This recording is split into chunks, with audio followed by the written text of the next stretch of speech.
Okay, so yesterday we talked about significant digits, and they're important with showing accuracy when making measurements. There's something else which we use to show accuracy, and that's error analysis. So this is our second worksheet here on error analysis. So we're going to go over some important things with that. All right, so let me explain what error analysis is. Moving on to the next slide. Maybe not. Excellent. There we go. Okay, so let's say you have a measurement, like a ruler. Let me just grab this ruler. All right, so you have a ruler and you want to make a measurement. Now this ruler has centimeter markings and even millimeter markings. So say I was measuring something like our worksheet, and I measure it to be 21 point, I don't know, it's between the 7 and 8. So I'm going to say 21.75. So let's write that down. 21.75. Now we talked about that when we write that, that is 4 significant digit. And this was indeed the one I estimated, the one in between the 7 and 8. Could have estimated a 3 if I felt it was closer to the 7. But I felt it was kind of in between, a good in between. So what error does is it shows us more of a range of where our measurement is. And what we usually do is we look at whatever measuring device we have, and we look at the smallest division. Now in this case, this ruler shows centimeter markings and millimeter markings. The millimeter marking is the smallest division. So on this measuring device, okay, the smallest division that can be made and viewed is the millimeter. So half of that is, well, half a millimeter. So what I'm going to do is I'm going to write an error by writing plus or minus half a millimeter. Now you have to keep your units in the same unit. So this is units of centimeters.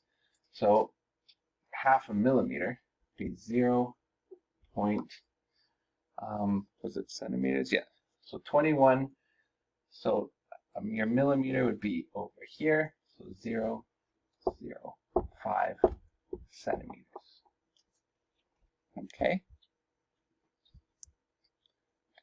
Actually, I have one too many zeros there. 0.05. Okay, so centimeter, millimeter, half a millimeter. So that's what this looks like. Your unit goes all the way at the end. You don't write it here and there, just at the end.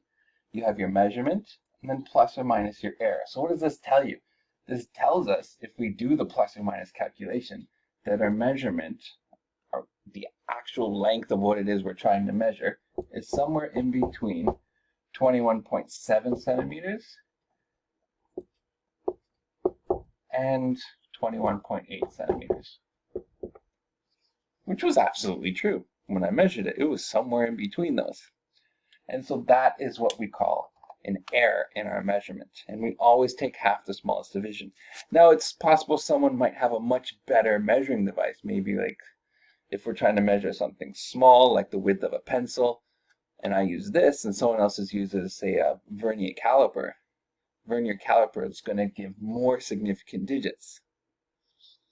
Okay, but again, the last digit, okay, your last digit is your estimated digit. Okay, so we need to take half of this would be your smallest measuring one, that's your estimated one. So we would take half of your smallest one.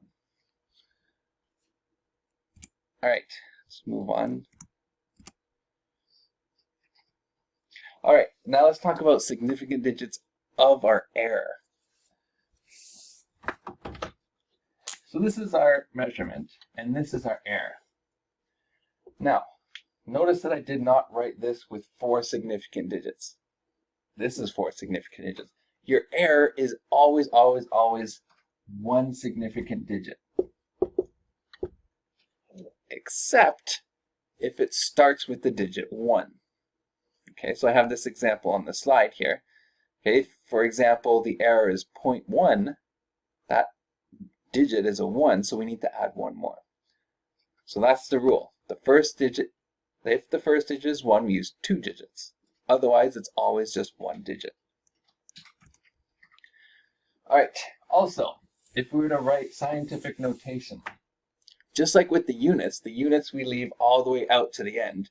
We leave our factor of 10 all the way out to the end as well.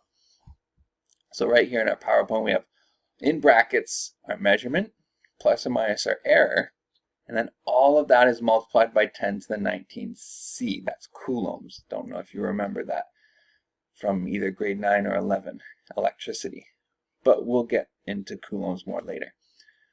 Now we write it this way because it's really easy to see. You can see that the range is somewhere in between, just quickly looking at it. Well, 1.61 minus 5 would be 1.56. So somewhere in between 1.56 and 1.66 times 10 to the 19 coulombs. So it's really easy to see the range of what it is you're looking for when you write it like this. All right. Now, what if you were to say, take multiple measurements? We do this a lot, right? We do it pretty much all the time. If you remember in grade 11, you probably took the tennis ball and you dropped it from the stairwell. If your grade 11 course wasn't online, that is.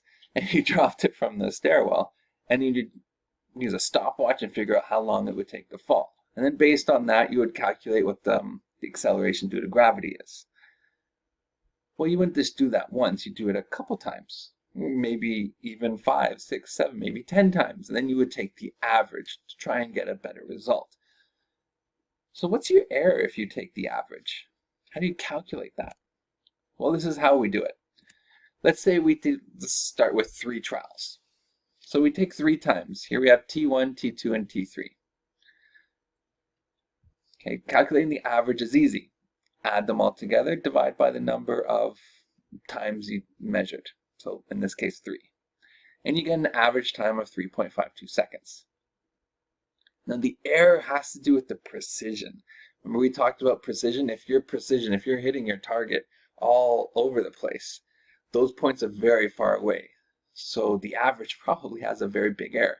But if they're very close together, then you're probably more on the mark for what you're trying to do anyways in your experiment. And so the error is a lot smaller. So how do we find the error? How do we actually calculate the error? Well, we look at our largest value for time and subtract it by our smallest value of time. We just take the absolute value of the maximum minus the minimum. In this case, our largest value is 3.57, our smallest is 3.48. We subtract them, and so we get our error of 0.09 seconds. Writing it out, with our error, we have 3.52 plus or minus 0.09 seconds. Okay, so that's how you would calculate error if you made multiple measurements for the same event. Okay, next. Once you do measurements, we usually do calculations on those measurements. We might have multiple measurements. For example, let's say the length of this board. If I'm trying to measure the length of this board and this is all I have, I can't do it in one measurement, can I? I'll probably do it once. Okay. Mark it, do it again, mark it, do it again, mark it, and so on. So technically I would take 1, 2, 3, 4 different measurements and then I would add it together. Every time I take a measurement, I'm adding error into the system. Okay, because it would be a lot more accurate if I had a long measuring tape and I just made one measurement of it. But since I don't have that, since I have this, I'm introducing more error. Now every measurement I make, my error is again half the smallest division. But then I have to take this and add it to this and add it to this and to add it to that. Well, adding the values isn't too hard, just simply add the values. Now with your error, you're also going to add your error. So let's say your error is, well, half a millimeter, half a millimeter, half a millimeter, half a millimeter. It means your total error will be 2 millimeters. Okay, and this is true even if you're subtracting. Okay, let's say I don't know why I would do this, but let's say I had something long and I took a measurement that was too far, and then I took another measurement, and then I subtracted the two. You don't subtract your errors. It doesn't work that way. Right? You still have to add your errors. So whether or not you're doing A plus B or A minus B, your error in A will always add with the error in B. Okay.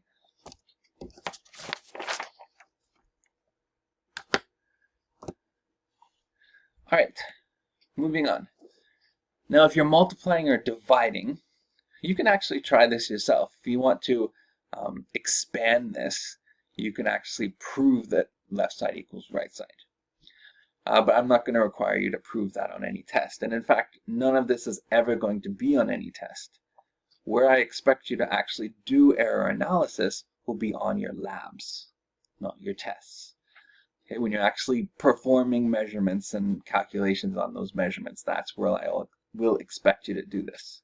Significant digits, however, I still expect you to keep proper significant digits on a test. If I ask you to do, 2 times pi, I don't want you to give me a whole bunch of digits. In fact, in that case, you should just leave it as 2 pi, because technically pi does have that many significant digits.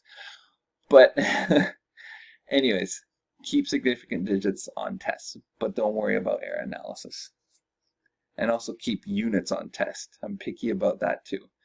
And so if you tell me that person ran 5, did he run 5 kilometers? Was he running at 5 kilometers per hour? Was he accelerating at 5 meters per second squared? And which direction was that? Direction's another thing I want to know, right? So on tests, whenever you're giving your final answer, significant digits, units, and if it's a vector, direction, or you will lose marks. But error analysis is just for labs. All right, so let's try some examples. On the back, we have a couple examples. The first one has to do with multiplication. So let's say you have a whiteboard and you made a measurement for the length and for the height. You want to know the area. Well, your length has an associated error and your height has an associated error, or in this case I wrote width. So to calculate your area, well, the area is just length times width, but your error is going to be your error in your length over your length plus the error in your width over your width multiplied by the area, which is length times width. Okay, so they give us the length as 2.41 meters and the width is 1.17. So 2.41 times 1.17.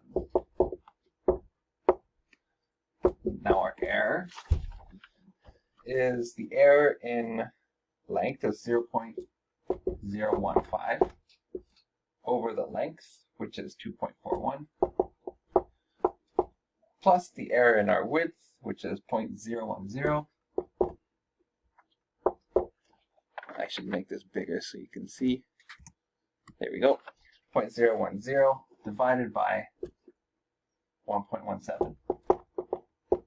All times by this area, 2.41 times 1.17. What you get is, well, 2.8197 meters plus or minus 0.04165 meters. But that's not how you should be writing it. First of all, your significant digits for your measurement. This has 5, but your 2 measurements both have 3. So this should also have 3. So you should write 2.82. Then you don't write your units here. You wait till the end. So now plus or minus the error. Now the error, remember, the significant digits is only 1 unless it starts with the number 1. The first number is 4. So we're not going to have 2 significants, we'll just have 1. So plus or minus 0.04, and then your units at the end. So there is your area. Okay, let's try the next question.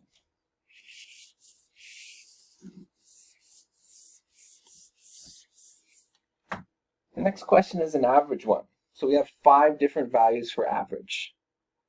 Okay, well, finding the average isn't too hard. I'm not going to write all that down. I'm assuming you can find the average for 5 numbers. Just add them all and divide by 5, and you should get 2.50 seconds using proper significant digits. Now the error, so the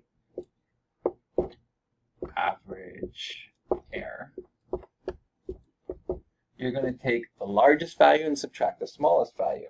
So looking at these 5 numbers, it looks like the largest is 2.67. And the smallest one is 2.39. So when you do that, you get 0.28.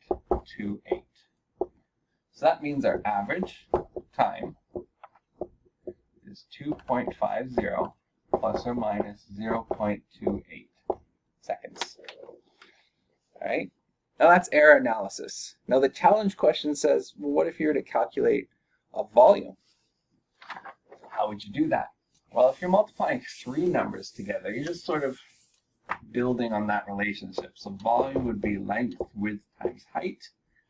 Plus or minus, you'd have the area in length over length, plus the area in width over width, and then we're just going to plus the area in height over height, and then multiply that by length, width, height. Just like that. All right, so that's it for error analysis. Tomorrow we will start with the first lesson on chapter 1, which is going over speed, velocity, and vectors, things like that.